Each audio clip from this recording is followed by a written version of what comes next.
अगर तो फ़ातिमा और इसकी सुलह होती है ना, तो सबसे पहले फ़ातिमा के ऊपर पर्सनैलिटी पे सवाल उठाया जाएगा कि शायद ये दोनों मिले हुए थे। सारा इल्ज़ाम आ जाएगा फ़ातिमा के ऊपर और डीडी और छमिया और उसकी साली क्लियर चिट लेके साइड से निकल जाएंगे।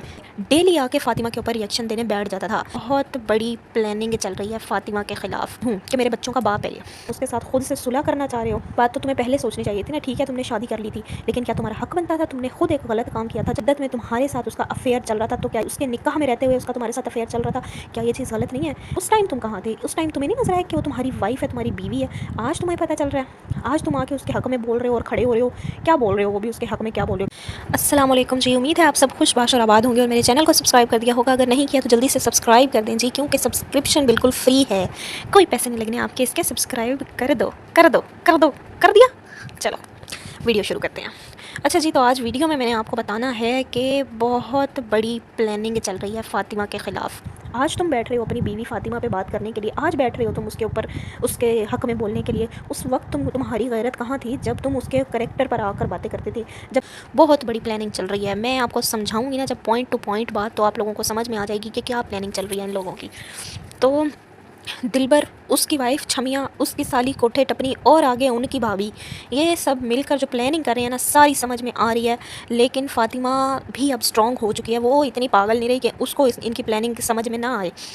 सही है, तो आप लोग अगर देखें शुरू से, थोड़ा सा मैं आप लोगों को बताऊंगी कि जब डीडी की शादी हुई थी, डीडी ने अपनी तीसरी जो शादी की है इसके साथ, छमिया के साथ, तब ये डेली आके फ़ातिमा के ऊपर रिएक्शन देने बैठ जाता था। आके बैठ जाता था कि फ़ातिमा के ऊपर बातें करने, और कुछ भी बात नहीं होती थी वो फ़ातिमा की तरफ से, कभी कोई भी इस तरह की बात नहीं आई थी। लेकिन ये बंदा आके डेली उसके ऊपर रिएक्शन देता था। ठीक है, ये बाज नहीं आया उस टाइम पर इसके ऊपर रिएक्शन देने से। उसके बाद इसकी बीवी डेली आकर फ़ातिमा पर बातें करती थी, इतनी बातें करती थी, डेली रिएक्शन देती थी उसके ऊपर आकर। उसके बाद इसकी साली भी आकर डेली फ़ातिमा की एज पे ताने बनाती थी, पता नहीं क्या क्या किस किस किस्म की बातें करती थी। ठीक है, तो इससे क्लियर होता है कि फ़ातिमा ने खैर बहुत कम इनको जवाब दिया, बहुत कम। तब तो हर कोई सिर्फ़ और सिर्फ डीडी के मुंह को वो चुप हो जाती थी। वो हमेशा यही कहती थी कि मैं सिर्फ इसकी वजह से चुप कर जाती हूँ कि मेरे बच्चों का बाप है ये। आहिस्ता आहिस्ता ये लोग आपस में एक दूसरे के ख़िलाफ़ वीडियोज़ बना रहे हैं। डीडी जो है वो अपनी साली के ख़िलाफ़ वीडियो बना रहे हैं। अगर आप लोग देखें तो इनडायरेक्ट वे में उसने अपनी साली को ही एक रिएक्शन दिया है। सही है। दूसरी चीज़, इन लोगों ने आकर तब तो बातें की फ़ातिमा के ऊपर। तब क्यों बातें कर सके ये लोग? क्योंकि फ़ातिमा उस टाइम पे इतनी स्ट्रॉन्ग नहीं थी, उसका चैनल भी इतना ग्रो नहीं किया था, उसके पास पैसा भी नहीं था इतना। तो ये लोग आकर उसके ऊपर तनकीद बहुत ज़्यादा करते थे, बातें बहुत ज़्यादा करते थे, बहुत कुछ बोलते थे ये आकर उसके बारे में। फिर उसके बाद क्या हुआ जी? उसके बाद फ़ातिमा थोड़ी थोड़ी स्ट्रॉन्ग होने लग गई, उसके पास पैसे आना शुरू हो गए। अब क्या हो रहा है ना, लेकिन ये लोग बाज नहीं आए हैं। अब आप लोग देखें कि इन्होंने एक नई प्लानिंग स्टार्ट किया। आहिस्ता आहिस्ता ये लोग आपस में एक दूसरे के ख़िलाफ़ वीडियोस बना रहे हैं। डीडी जो है वो अपनी साली के ख़िलाफ़ वीडियो बना रहे हैं। अगर आप लोग देखें तो इनडायरेक्ट वे में उसने अपनी साली को ही एक रिएक्शन दिया है कल की वीडियो में कि तुम जो है कि मैं एक रिएक्शन वाली को जवाब देना चाहता हूँ कि तुमने फ़ातिमा के ऊपर बात की तो मैं ये कर दूँगा, वो कर दूँगा। आज तुम बैठ रहे हो अपनी बीवी फ़ातिमा पे बात करने के लिए, आज बैठ रहे हो तुम उसके ऊपर उसके हक़ में बोलने के लिए। उस वक्त तुम्हारी गैरत कहाँ थी जब तुम उसके करैक्टर पर आकर बातें करते थे? जब तुम आकर फ़ातिमा के ऊपर इतने ज़्यादा रिएक्शन देते थे और तुम्हारी बीवी और तुम्हारी साली भी आकर उसके ऊपर रिएक्शन देती थी, तब तुम्हारी गैरत कहाँ थी? तब तुम क्यों नहीं बात करते थे? और आज जब वो स्ट्रॉन्ग हो चुकी है तो तुम आकर उसके ऊपर बातें कर रहे हो। आज तुम्हें उसकी ज़रूरत है तो तुम उसके ऊपर बातें कर रहे हो, तुम उसके साथ खुद से सुलह करना चाह रहे हो। ये बात तो तुम्हें पहले सोचनी चाहिए थी ना। ठीक है, तुमने शादी कर ली थी, लेकिन क्या तुम्हारा हक बनता था? तुमने खुद एक गलत काम किया था। चल, मैं गलत, हम निकाह को गलत नहीं कह सकती, लेकिन गलत मैं इसलिए, सिर्फ और सिर्फ इसलिए कह रही हूँ कि वो बंदी इद्दत में थी। छमिया जो थी वो इद्दत में थी, और इद्दत में तुम्हारे साथ उसका अफेयर चल रहा था। तो क्या ये गलत नहीं है? इद्दत से पहले वो एक आदमी के निकाह में थी, उसके निकाह में रहते हुए उसका तुम्हारे साथ अफेयर चल रहा था। क्या ये चीज़ गलत नहीं है? उसके शौहर की डेथ हो गई, उसके बाद भी इद्दत में रहते हुए भी वो तुम्हारे साथ इन टच थी। क्या ये बात गलत नहीं है? तुम खुद बताओ, अगर तुम्हारे अंदर थोड़ी सी भी इंसानियत बची है तो। और इसलिए ये तुमने खुद ने गलत काम किया। ठीक है, तुमने एक गैर बंदी के साथ तुमने अफेयर चलाया, तुमने जो भी किया गलत किया। उसके बावजूद तुम आकर फ़ातिमा पे रिएक्शन देने बैठ जाते थे डेली। तो क्या ये गलत नहीं था? उस टाइम तुम कहाँ थे? उस टाइम तुम्हें नहीं नजर आया कि वो तुम्हारी वाइफ है, तुम्हारी बीवी है? आज तुम्हें पता चल रहा है? आज तुम आके उसके हक़ में बोल रहे हो और खड़े हो रहे हो। क्या बोल रहे हो? वो भी उसके हक़ में क्या बोल रहे हो कि फ़ातिमा के ख़िलाफ़ बात मत करना। आज आके बोल रहे हो। मतलब तुम्हारी उस टाइम पे मैं सिर्फ ये जानना चाहती हूँ कि तुम्हारी गैरत कहाँ थी। अब मैं आप लोगों को बताती हूँ कि इनकी प्लानिंग क्या है। इनकी प्लानिंग ये है कि किसी न किसी तरह हम फ़ातिमा को अब अपनी साइड करें और उसके थ्रू हम देखो, अगर तो फ़ातिमा और इसकी सुलह होती है ना, तो सबसे पहले फ़ातिमा के ऊपर पर्सनैलिटी पे सवाल उठाया जाएगा कि शायद ये दोनों मिले हुए थे, डीडी और फ़ातिमा मिले हुए थे। हर कोई फ़ातिमा को ही बुरा भला बोलेगा कि ये तो अपने शौहर के साथ मिली हुई थी और इन्होंने जानबूझकर ये सारा ड्रामा क्रिएट किया था। ठीक है, सारा इल्ज़ाम आ जाएगा फ़ातिमा के ऊपर और डीडी और छमिया और उसकी साली क्लियर चिट लेके साइड से निकल जाएंगे। ठीक है, एक तो इनको ये फ़ायदा हो जाएगा।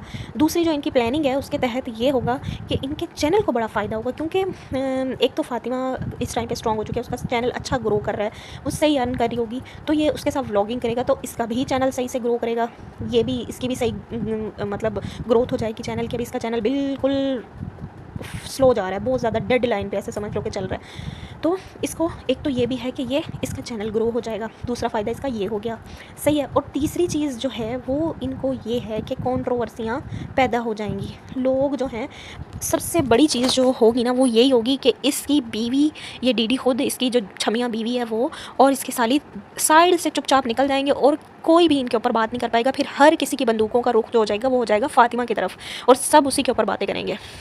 लेकिन एक बात बता दूं कि फ़ातिमा भी अब इतनी पागल नहीं रही है, उसको भी अब इनकी बहुत ही अच्छे तरीके से समझ आ गई है। आज मैंने उसकी वीडियो देखी ना, तो उसकी वीडियो से मुझे पता चला कि वो अब इतनी पागल नहीं रही है, वो भी समझ गई है। वो खैर कौन सी बंदी है जो नहीं समझती अपने शौहर को।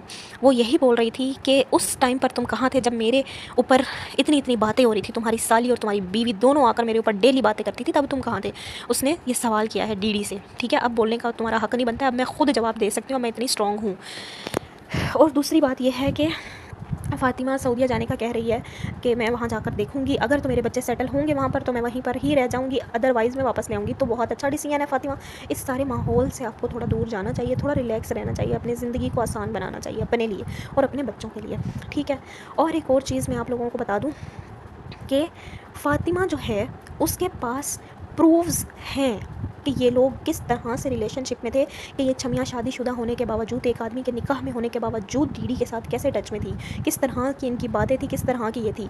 लेकिन वो खुद फ़ातिमा क्योंकि बेटियों वाली है, वो समझती है कि किसी की बेटी के ऊपर बात नहीं करनी चाहिए, इसलिए सिर्फ़ और सिर्फ इसलिए उसने आकर वो प्रूफ्स यहाँ पर वाईटी पर नहीं दिखाए। अगर होती ना इनकी डीडी की ये छमिया जैसी या उसकी साली जैसी, तो आकर अभी तक ये सब कुछ आके यूट्यूब के ऊपर खोल के रख चुकी होती।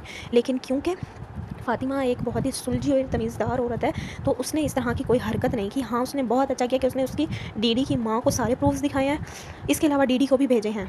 तो अगर वो चाहती ना, अगर वो होती, उसकी नेचर इस तरह की होती, अगर उसकी तरबियत इस तरह की होती, तो वो आकर वो भी इस तरह से वाईटी पर बैठ कर एक एक रिएक्शन देती, जैसे तुम लोग कैश कराते हो ना, जैसे तुम्हारी साली आकर कैश कराती है, आके बैठ जाती है, इतने इतने से टॉपिक को इतना लंबा लंबा खींच कर 4-4 वीडियोज़ डालती है एक दिन में।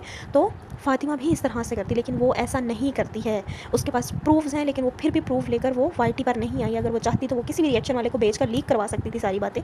लेकिन अच्छा, अब आप फ़र्क देखो, एक छमिया जो है, छमिया वो अपनी बहन को धमकी दे रही है कि मैं तो तुम्हारी वॉइस चला दूंगी, यहाँ पर मैं तुम्हारी वॉइस लीक कर दूंगी। लेकिन हालांकि वो उसकी सगी बहन है, लेकिन फ़ातिमा के अंदर इतना लिहाज है कि उसके पास प्रूफ्स होने के बावजूद भी वो यहाँ वाईटी पर नहीं चला ली, ना ही उसने कभी इस तरह की कोई धमकी दी है कि वो इस तरह का कुछ करेगी। तो ये फ़र्क होता है, इंसान में बहुत ज़्यादा फ़र्क होता है। ये लोग ऐसे ही हैं, चाहे वो फिर छमिया हो, चाहे वो कोठे टपनी हो, ये सब एक जैसे हैं, एक ही थाली के चट्टे बट्टे हैं। और चाहे वो डीडी हो, डीडी भी इनकी तरह का ही है। ये लोग अगर इनके पास इतना सा भी किसी के लिए, किसी के अगेंस्ट इनके हाथ में प्रूफ लगेगा ना, ये आकर वाईटी पर लगाकर उसको कैश कराएंगे। लेकिन फ़ातिमा की ऐसी तरबियत नहीं है। मैं यही कहूँगी फ़ातिमा से कि उसको चले जाना चाहिए, बिल्कुल इस माहौल से दूर चले जाना चाहिए और उसको जाकर सऊदीया में रहना चाहिए। हाँ, ये बात उसकी ठीक है कि अगर बच्चे वहाँ पर एडजस्ट होंगे तो वो वहाँ पर रहे, अगर बच्चे देखो एडजस्ट नहीं होंगे तो फिर वो वापस आ जाए। लेकिन फ़िलहाल उसको अपनी खुशी के लिए थोड़ा सा उसको अपनी खुशी खुद को ढूंढना चाहिए, क्योंकि यहाँ पर रह कर ना वो बहुत ज़्यादा डिप्रेस हो चुकी है, बहुत ज़्यादा परेशान हो चुकी है। जितना वो यहाँ रहेगी, इस माहौल में रहेगी, उतनी ज़्यादा डिप्रेस रहेगी। ठीक है, लेकिन एक बात मैं आपको बताऊँ, मुझे जहाँ तक लगता है जैसे ही फ़ातिमा यहाँ से सऊदीया जाएगी, ये डीडी अपनी छमिया को लेकर इस घर में एंटर हो जाएगा, उसकी एंट्री हो जाएगी, क्योंकि बाबर उसको नहीं रोक पाएगा। आफ्टर ऑल वो अब उसके निकाह में है और उसकी वाइफ है, डीडी उसको लेकर घर में आ जाएगा। तो यही होगा। बाकी जो फ़ातिमा है उसको फ़िलहाल अपनी खुशी के बारे में सोचना चाहिए। उसने बहुत सोच लिया, दूसरों के बारे में बहुत सोच लिया, इस डीडी के बारे में कुछ नहीं मिला इन लोगों के बारे में सोचकर। अब उसको अपनी खुशी के लिए जाना चाहिए, थोड़ा टाइम सुकून से गुजारना चाहिए वहाँ पर अपने पेरेंट्स के पास, अपने घर वालों के साथ। तो उसके बाद जो होगा वो देखा जाएगा। तो जी, आज का रिएक्शन बस यहीं तक था। अपना बहुत सारा ख्याल रखिएगा। अल्लाह हाफ़िज़।